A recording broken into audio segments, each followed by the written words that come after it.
ऐसा बताया जा रहा है कि आपकी और सीओ साहब के कोई मामले में गर्मा गर्म बहस हुई, कोई बातचीत हुई, तो कुछ बताना चाहेंगे? नहीं नहीं, ऐसा कोई विशेष मुद्दा नहीं था। उसमें सिर्फ बात उनसे ये हो रही थी, मैं उनको ये निवेदन कर रहा था सीओ साहब को कि आचार संहिता लगने वाली है और हमने जो बोर्ड प्रस्ताव किए हैं उसको जल्दी से जल्दी एग्जीक्यूट करें ताकि शहर के विकास, क्योंकि 3-3.5 करोड़ रुपए के विकास का मामला है वो, उसमें यदि हम लोग लेट हुए और आचार संहिता लग गई तो हमारा शहर पिछड़ जाएगा विकास में। इसलिए थोड़ा सा उनसे उस बात पे भी डिफरेंसेस थे मेरे। अब वो बोल रहे थे मेरे को टेंडर बुलाना है और पूरी प्रक्रिया नहीं करूँगा जब तक मैं काम को शुरू नहीं करूँगा।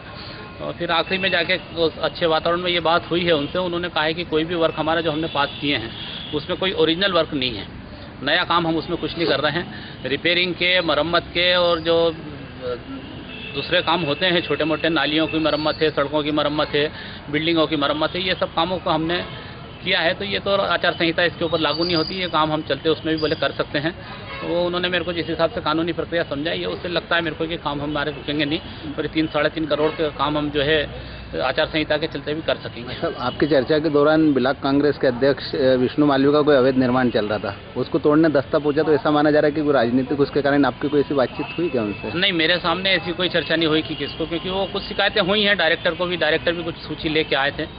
तो उसमें कल में हमारे सामने ही पार्षदों के सामने बैठे डायरेक्टर साहब उनको बोल रहे थे सीईओ को कि यदि आपने कोई कार्रवाई नहीं करी और निर्माण कार्य जो है लगातार चलते रहे तो आपके खिलाफ जो है एक्शन हो सकता है। तो हो सकता है उस तगला में उन्होंने किया होगा कि मेरे जानकारी में कोई नहीं आए कहाँ पे उन्होंने तोड़ने भेजा और कहाँ पे, क्योंकि वो उनकी जो कानूनी प्रक्रिया होती है उसमें जनरली मैं कभी भी मेरा रिकॉर्ड रहा है, मैंने कभी हस्तक्षेप नहीं किया है।